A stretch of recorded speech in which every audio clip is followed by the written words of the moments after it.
បាទសូមជម្រាបសួរបងប្អូនទាំងអស់គ្នាថ្ងៃនេះខ្ញុំនាំបងប្អូនទាំងអស់គ្នាទៅកំសាន្តនៅផ្សារមួយឈ្មោះថាផ្សារចតុចក្រផ្សារចតុចក្រនេះគឺគេបើករៀងរាល់ថ្ងៃសុក្រសៅរ៍អាទិត្យហើយខ្ញុំចេញពីតំបន់បន្ទូណាមឆ្ពោះទៅផ្សារចតុចក្រតាមរយៈរថភ្លើងក្រោមដីនៅស្ថានីយ៍រថភ្លើងភេជ្ជបុរីអញ្ចឹងបងប្អូនអាចធ្វើដំណើរទៅតាមរថភ្លើងស្ថានីយ៍រថភ្លើងភេជ្ជបុរីទៅហើយទីសម្បត្តិប្រភេទថាទៅសួនចតុចក្រស្ថានីយ៍សួនចតុចក្រនឹងឯងបាទតែថ្ងៃនេះខ្ញុំទៅជាមួយនឹងបងប្រុសខ្ញុំម្នាក់ដោយសារតែយើងមានពេលសម្រាប់ចំថ្ងៃជាមួយគ្នាក៏ដើរកំសាន្តជាមួយគ្នាតែម្ដងហើយពេលនេះខ្ញុំកំពុងតែចុះនៅក្រោមដីដើម្បីមកជិះរថភ្លើងក្រោមដីគឺស្ថានីយ៍ភេជ្ជបុរីឬមួយក៏ស្ថានីយ៍ភេជ្ជបុរីបាទនេះខ្ញុំឆ្ពោះទៅកន្លែងទិញសម្បត្តិមែនតើទៅរថភ្លើងក្រោមដីនេះបងប្អូនហើយធ្លាប់ឃើញខ្ញុំថតម្ដងពីរដងហើយម្ដងនេះខ្ញុំទៅកន្លែងផ្សារចតុចក្រនេះដោយសារតែជាផ្សារដែលលក់អីវ៉ាន់ច្រើននិងសម្បូរទៅដោយភ្ញៀវបរទេសហើយបងប្អូនខ្មែរប្រសិនបើចង់មកទិញអីវ៉ាន់ទៅលក់នៅខ្មែរលក្ខណៈអីវ៉ាន់បោះដុំអាចសាកមកទិញឬមួយក៏មកមើលនៅផ្សារនេះបានពេលនេះរថភ្លើងមកល្មមខ្ញុំក៏រត់ឡើងរថភ្លើងថ្ងៃនេះគឺមនុស្សច្រើនបាទបងប្អូនដែលខ្ញុំទៅនោះគឺនៅថ្ងៃអាទិត្យអញ្ចឹងក៏មនុស្សច្រើនហើយរថភ្លើងក្រោមដីនេះវាស្រួលមែនទែនដោយសារតែវាអត់មានការស្ទះចរាចរណ៍អីទេហើយម្យ៉ាងរថភ្លើងក្រោមដីរត់ទៅឈប់ទៅតាមស្ថានីយ៍ទេពេលនេះខ្ញុំមកដល់ស្ថានីយ៍សួនចតុចក្រហើយខ្ញុំនឹងត្រូវចេញពីរថភ្លើងវិញដើម្បីឡើងទៅខាងលើព្រោះនៅក្រោមដីមនុស្សម្នាច្រើនបងប្អូននេះឯងបងប្រុសខ្ញុំមកខាងក្រោយអាវខ្មៅ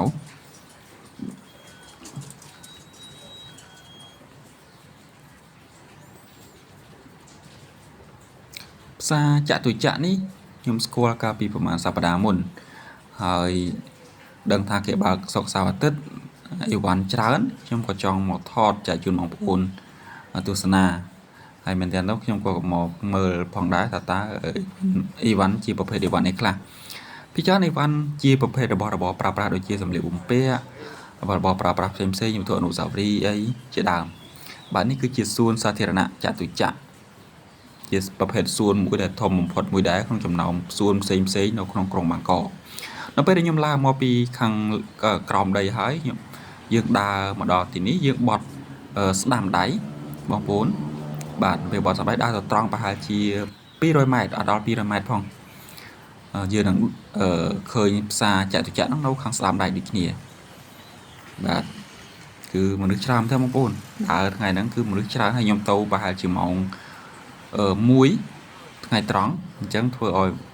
មនុស្សកំពុងតែពេញហើយបូករួមនឹងអាកាសធាតុថ្ងៃដែលខ្ញុំទៅហ្នឹងគឺសតុំល្អមិនក្តៅអញ្ចឹងមនុស្សគឺច្រើនមែនតើភាគច្រើនក៏សម្បូរជនបរទេសដែរបងប្អូនមិនសូវជាមិនមែនមានតែជនជាតិថៃម្យ៉ាងទេមានជនជាតិបរទេសចម្រុះជាតិសាសន៍កូរ៉េជប៉ុនអឺរ៉ុបអាមេរិកអីមានចម្រុះតែម្ដងតែខ្ញុំចាប់អារម្មណ៍ត្រង់ថាតម្លៃលក់នៅទីនោះគឺសមរម្យបងប្អូនមិនមែនជាតំបន់ដែលទេសចរច្រើនហើយតម្លៃលក់ថ្លៃខ្លាំងនោះទេសម្លៀកបំពាក់ឲ្យអាវមួយ100បាត200បាតខោអីមួយ300 200អីធម្មតាដូចកន្លែងផ្សេងដែរនេះគឺជាច្រកចូលហើយបងប្អូនឃើញចឹងអីវ៉ាន់ច្រើនជាប្រភេទអីវ៉ាន់ខោអាវស្បែកជើងអីចឹងទៅនេះច្រកចូលដើរណែនតែម្ដងបងប្អូនបាទនេះគឺជនបរទេសដែលគាត់ដើរហត់តែគាត់មកទិញអីញ៉ាំនេះគឺជាទស្សនវិជ្ជាខាងក្នុងហើយ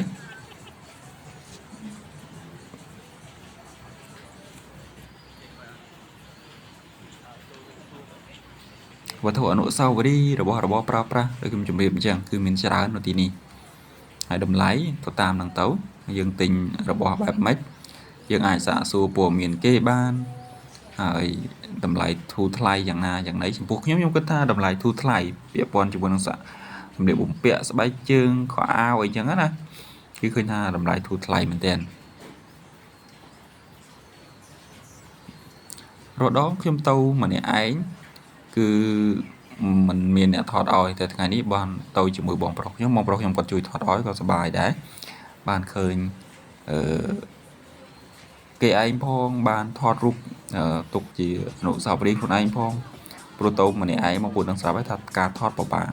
នេះគឺជាដូចជាផាប់អញ្ចឹងបងប្អូនយើងអាចហៅថាផាប់បាននៅទីនេះប៉ុន្តែថ្ងៃមាន DJ បើកចម្រៀងអីចឹងទៅហើយជនបរទេសគាត់មកអង្គុយញ៉ាំអីអាចញ៉ាំផ្សេងប្រភេទទឹកប្រភេទអីផ្សេងឬមួយក៏គ្រឿងស្រវឹងអីផ្សេងមាននៅទីនេះ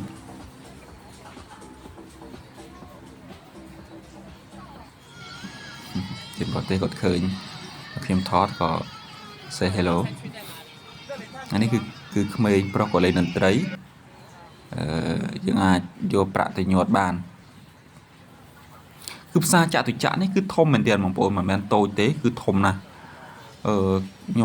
ញុំដើរមកជុំទៅខ្ញុំមើលទៅប្រហែលជាប្រហែលជាកន្លះគីឡូ4ជ្រុងហ្នឹងបងប្អូនគឺធំខ្ញុំដើរតាមផ្លូវខាងក្រៅមិនហ៊ានមិនទាន់បានចូលក្នុងព្រោះមនុស្សវាច្រើនវាអាចនឹងហប់តែខ្ញុំក៏ដើរខាងក្រៅនេះមនុស្សច្រើនណាស់ដែរតែក៏សប្បាយបងប្អូនមើលឃើញគេឯងផ្សេងរបស់របរលក់ដូរចំណីចំណុកគឺមើលទៅសប្បាយមួយយ៉ាងដែរព្រោះខ្ញុំភិកច្រើនទៅខ្ញុំធ្វើតែការមិនសូវជាមានពេលដើរលេងប្រហែលទេបងប្អូនហើយថ្ងៃនេះខ្ញុំមកជាមួយបងប្រុសខ្ញុំផងក៏បានជាគ្នាជជែកពីនេះពីនោះតែថ្ងៃហ្នឹងចង់ប្រាប់បងប្អូនថាដើរខ្សោះខ្យល់មែនទេព្រោះដើរមួយថ្ងៃពេញនេះខ្ញុំរៀងចូលតួបន្តិចដោយសារគេចាក់បត់ចម្រៀង hip hop មើលទៅវាដូចទ្រាំអត់បានបាទបងប្អូនសូមកុំបកកែប្រកាន់អី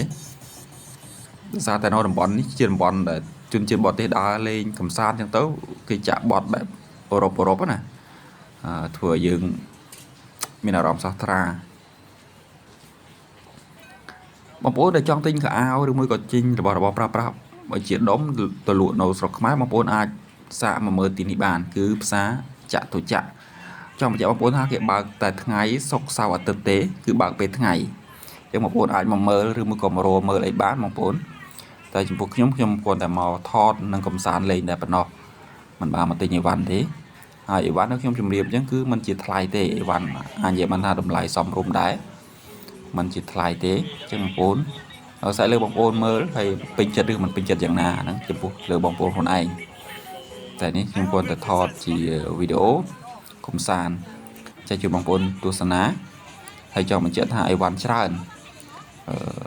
ខោអាវសម្លៀកបំពាក់របស់ញ៉ាំអីចឹងបងប្អូនឃើញហើយគឺមានច្រើនតែពីច្រើនគឺរបស់របរប្រើប្រាស់ជាខោអាវហ្នឹងឯង